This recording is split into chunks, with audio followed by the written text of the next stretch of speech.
Davi poderia ser entregue aos cidadãos de Keila nas mãos de Saul e ter sido morto, e os planos das promessas de Deus não cumpririam.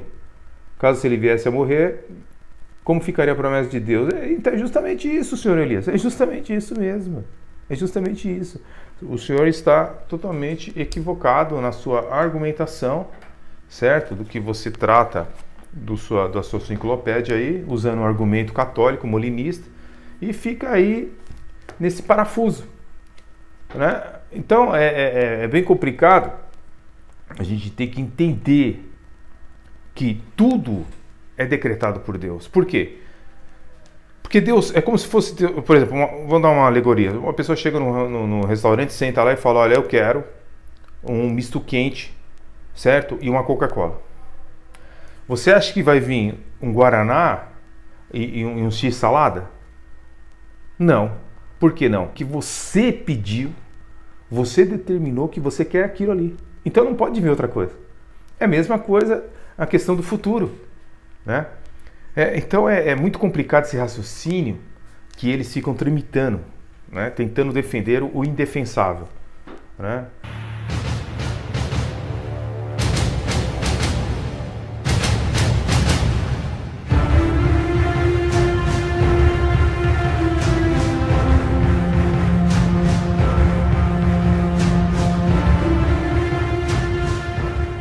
Como harmonizar, né, a presciência de Deus nesse sentido?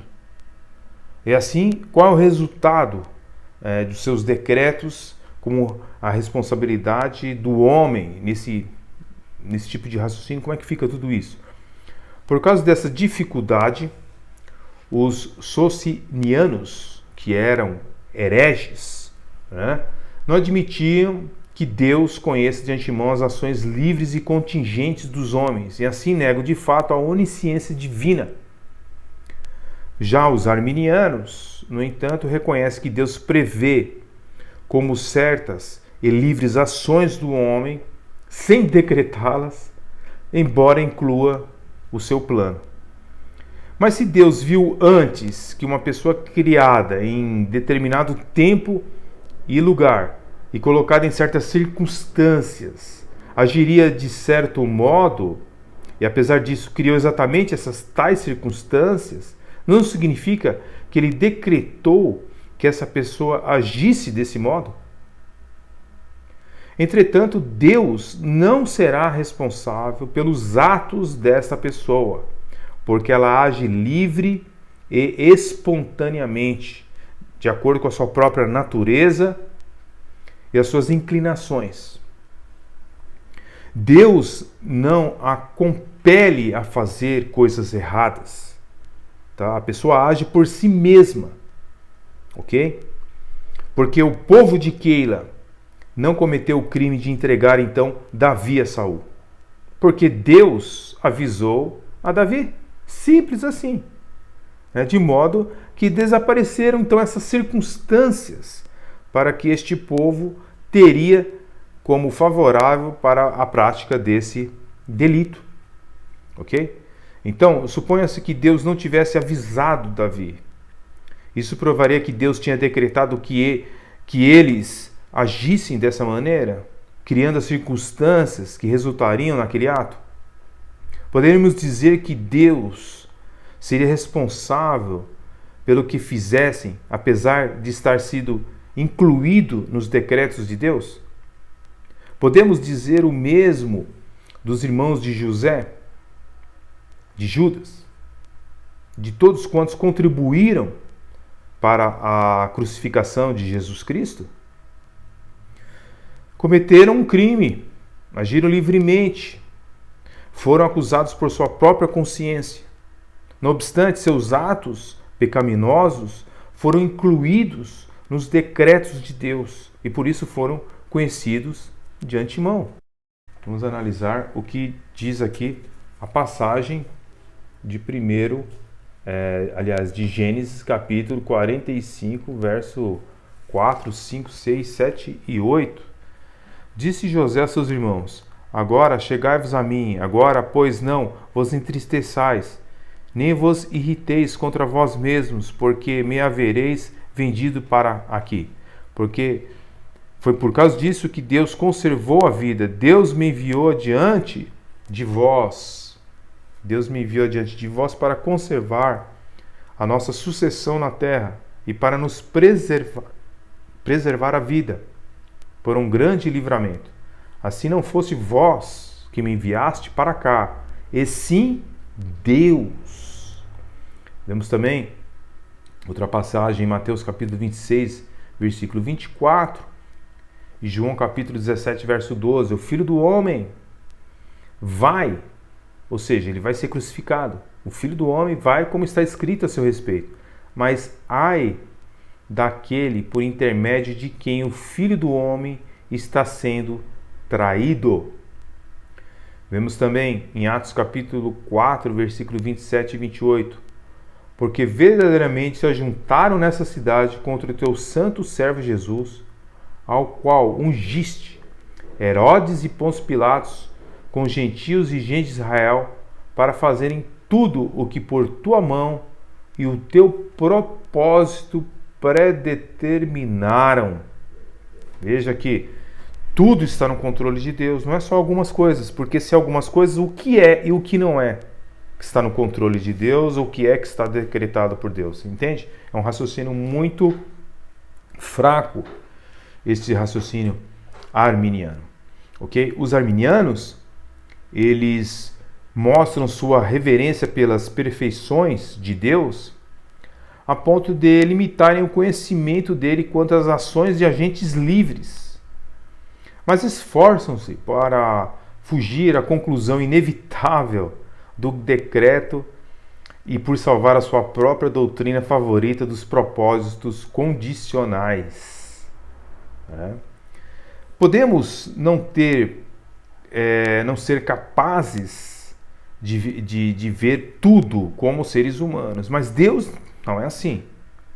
Deus sabe tudo e todas as coisas. E não existe contradição em Deus. Podemos ver Deus agindo em toda a história da humanidade e ter a certeza da prática dos agentes livres que é o homem, e respondendo pelos seus atos, mas ao mesmo tempo está tudo decretado, ok? Decretado não quer dizer que Deus tira, a liberdade do homem. Esse tipo de ensino é um ensino é uma forma de espantalho que os arminianos fazem. Os arminianos, eles admitem que todos esses atos intermediários dos homens foram previstos eternamente por Deus e assim foram incluídos no seu plano como condições, mas não foram pré-ordinados. Eles replicam que foram previstos com certeza. Sua ocorrência era certa. Se esta era certa, então alguma coisa deveria haver que determinasse tal certeza. Essa alguma coisa ou era a sábia pré-ordenação de Deus, um fado ou destino cego e físico. Os arminianos que escolham. Bem, em conclusão, sendo onisciente, Deus sabe tudo o que pode acontecer, inclusive os atos dos agentes livres. E sendo onipotente, só aquilo que ele faz ou permite que se faça é que vai ocorrer. Por conseguinte, tudo quanto Deus previu foi por ele decretado. Assim, a presciência de Deus prova os seus decretos. Bem, em conclusão, sendo onisciente, Deus sabe tudo o que pode acontecer, inclusive os atos dos agentes livres. E sendo onipotente, só aquilo que ele faz ou permite que se faça é que vai ocorrer. Por consequência, tudo quanto Deus previu foi por ele decretado. Assim, a presciência de Deus prova os seus decretos. E o argumento exposto aqui pelo senhor Elias Soares é um argumento muito fraco. Precisava ele abandonar o conhecimento médio e voltar-se para a Bíblia Sagrada. Deus abençoe grandemente. Até o próximo vídeo. Fique na paz. Amém.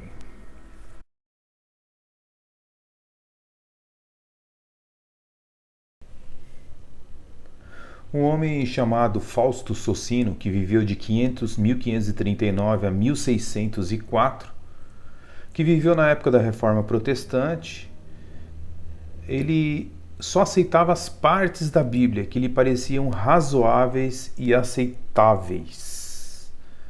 Um dos objetivos era reviver o conceito grego de livre-arbítrio absoluto dos homens. Os filósofos gregos afirmavam que para ser absolutamente livre, alguém precisava estar completamente fora do controle dos deuses. Liberdade que envolvia até mesmo estar livre do conhecimento que esses deuses poderiam ter da pessoa.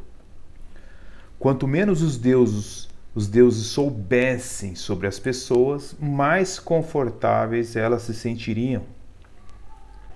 Fausto Socino nos mostra que mesmo no nascimento de uma reforma, como foi, no caso, a Reforma Protestante, que proclamou a soberania absoluta de Deus, já havia sementes que hoje se tornaram grandes árvores na igreja, proclamando um Deus, entre aspas, limitado, incapaz, que é frustrado, enfim, totalmente humano.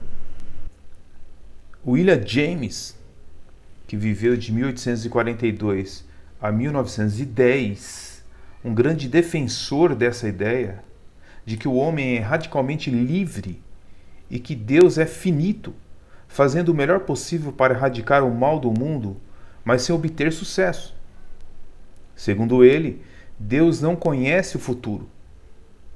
É lógico que tal teoria floresceu entre os teólogos liberais.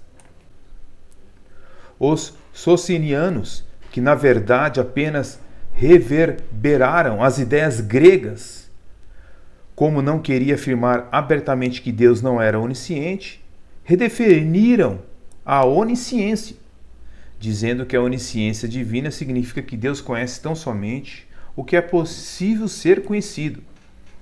As decisões das criaturas não eram possíveis ser conhecidas. Desse modo, uma vez que Deus não pode conhecer o que não é possível ser conhecido, não sabe mais quais serão as nossas decisões. Não sabe quais serão as nossas decisões até que a tomemos. As implicações disso são que tudo que a Bíblia diz sobre Deus é mera fantasia. Deus se torna apenas um homem com alguns poderes maiores que nós. A Bíblia é um livro de profecias. Todas as profecias sobre Cristo, por exemplo, se cumpriram com exatidão. Mas é óbvio que o cumprimento delas dependeu de várias atitudes e escolhas que homens fizeram.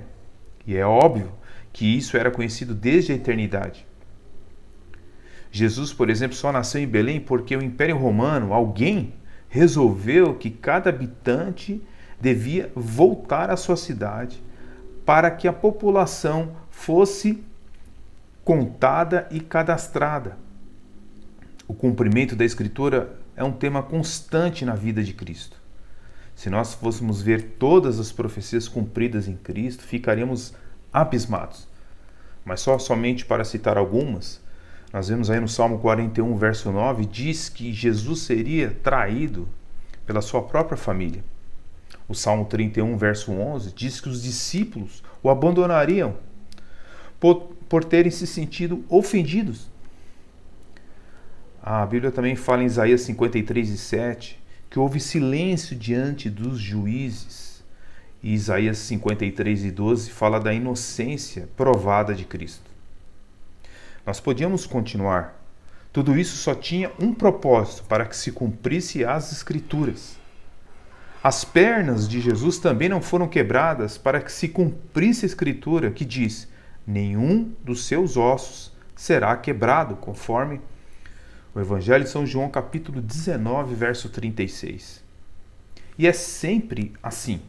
João diz que os discípulos ficaram atônitos ao ver o túmulo vazio, porque ainda não sabiam a Escritura que diz que era necessário que ele ressuscitasse dos mortos conforme João capítulo 20, versículo 9. Durante a vida de Jesus, se cumpriu nele 332 profecias do Velho Testamento. Quais são as possibilidades matemáticas para que todas essas profecias sejam cumpridas na vida de um homem? São 97 zeros. É simplesmente inacreditável. Isaías diz claramente que Deus conhece de antemão as decisões de todas as suas criaturas. Ele conhece plenamente o futuro. Diz Isaías 46, verso 9 e 10. Lembre-se das coisas passadas, das coisas muito antigas. Eu sou Deus e não há outro. Eu sou Deus e não há nenhum como eu. Desde o início faço conhecido o fim. Desde os tempos remotos e o que ainda virá. Digo, meu propósito permanecerá de pé e farei o que me agrada. Diante disso, podemos dizer que os atuais arminianos não são como os seguidores de Fausto Socino. Não chegam a negar o que o socianismo nega diante das Escrituras. Porém, eles se comportam como eles, no sentido do livre-arbítrio e de dizer que Deus não decreta tudo e todas as coisas.